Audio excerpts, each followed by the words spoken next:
Hello guys, welcome to my YouTube channel. I am Zachariah, the Ghostwriter. Today I want to talk about driving test. I know some of you guys, you already passed your learners. You are so excited. You cannot wait for the next step so that you can have a driver's license. And I know some of you guys, you already booked for your driver's test and you are in a panicking mode. You really don't know what to expect. Now I have few tips for you guys, because the biggest mistake that the majority of us we are doing is by focusing a lot at the yard test. You worry much about the pre-trip inspection, which is called track inspection. We worry much about the step hill. We worry much about the alley docking, and we don't focus or worry much about the road test, whereby you will be in the midst of traffic, and we are not prepared for that. And we are forgetting that we will meet different types of drivers. Others are in a hurry, others are under heavy influence of alcohol, and others, of course, they are on heavy medication. So we need to prepare for those things. And how do we prepare for that? You need to know a place where you booked your driving test. Go there, sit down, watch people in the yard test. Is very much important.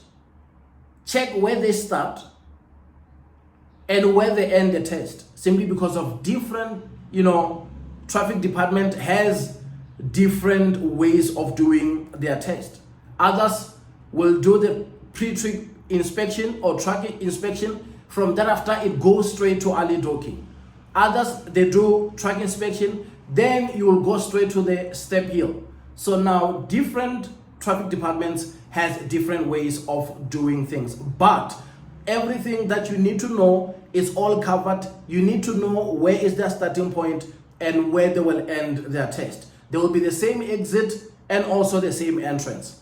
Now, there is part 2 of the test whereby, it's a road test. Before talking about the techniques, how to hold the steering wheel and everything, what you need to do is to know the route that they are using. Guys, it's very much important. You must know the route that they are using, simply because of they're using the same route. Other places are inside town, and others are bet outside town. So you need to understand the flow of the traffic, so that when your test is by 10 o'clock, you understand how the traffic flows around 10. So if your test is about maybe 12 or 2 o'clock, you need to know how the traffic, flow during that time. Now you prepare yourself in advance. Now, if you go to the route where they're using, it's easy. You just go to the traffic department, you check their testing ground, you watch all these people, when they're busy with their yard test. When they're done, when they go outside, you just slowly observe, okay, they're using that route, they will turn there, they're going straight there. Then tomorrow, you go early in the morning, you look at the route. After that robot, where are they going? You follow the truck until it comes back so that you can know the route. Why are you doing that? Simply because of you want to know how many traffic lights are you going to drive through. And you also want to know the condition of those traffic lights. Are they working? Are they not working? If they're not working, you know that you must use that traffic light as intersection. You must use it as a crossroad or maybe a 4-way stop. Whoever who arrives first has a right of way. And you also have to consider checking your load shedding schedule. Since we are all dealing with a load shedding problem in South Africa, now you need to know that during this time, there will be a load shedding. That means a traffic light is not going to be working. So what am I going to do? I have to do 1, 2, 3. I must be prepared to use that traffic light as intersection, simply because of during this time, there will be a load shedding. So you need to adjust, so that you won't be surprised when you get to a traffic light, it is not working. Now you are surprised and you don't know what to do. And one more thing which is important, why you should do the research, is simply because of you need to know how many speed humps are there. Because we taught how to drive by people who are just driving recklessly. When they get to a speed hump, they try to avoid the speed hump. I don't know who taught them to do that. If you ask them too many questions, they tell you that, man, it's been a long time without taking my car to a service. It looks like maybe if they avoid the speed hump, they are saving, the lifeline of the car. The car can push them longer simply because of now the shocks are not in good condition, which is a bad habit. So if you are trained or you are taught how to drive by people who drive that way, that bad habit might creep in while you are busy driving, and you will try to avoid the speed hump by going on the other side. It is very wrong. Don't do it. Don't do it. I'm just telling you right now.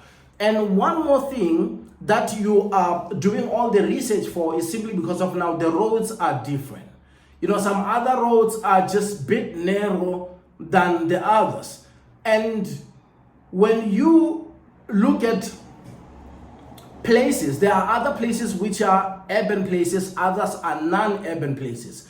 I remember I went to a town called Senobarwana, in Bochum, simply because of I was so tired of how things are done here in the city of gold. Everything that you're doing, even if you're a good driver, people are always looking for something. They just want you to speak that language. And I didn't want to speak the language. I decided to go straight home so that I can get my driver's license. And because of I didn't do the research, it was the first time I was driving on that road, and I didn't check the traffic flow and everything. And it was just worse because it was early in the morning. Taxis were taking people to work. Some other people were coming to town to put their food market ready simply because of it was just bad. It's in the city, and taxi drivers were there. You find a guy with a van fully loaded with vegetables and fruits, and that guy will park in the middle of the road or on the side of the road, and I am busy with my test. Now you need to be prepared for those kind of situations, because the guy who is running a vegetable market, in most cases he will just park on the side so that he can offload the vegetables and everything. And by that time you are driving, you are concentrating to what you are doing, because you don't want to make mistakes and you don't want to fail. And one more thing, do not feel pressurized by the traffic behind you simply because of others are in a hurry. Others, they just want to drive how they want to drive. Maybe they just want to go to hospitals, or they just want to go to different places. And also you must remember that when the emergency vehicles are there, they are doing the siren and everything, you need to give way. It's just so many things which are happening that we don't even think about, that things can happen while you are busy with your test. An accident can happen while you're busy with the test. That's the reason why when we answer those questions, when we are doing our learner's test, we are answering those questions in most cases because of we want to pass the learner's test. But it is not about passing the learner's test. It's simply because of they want to know if you will know what to do if the accident happened while you are busy driving.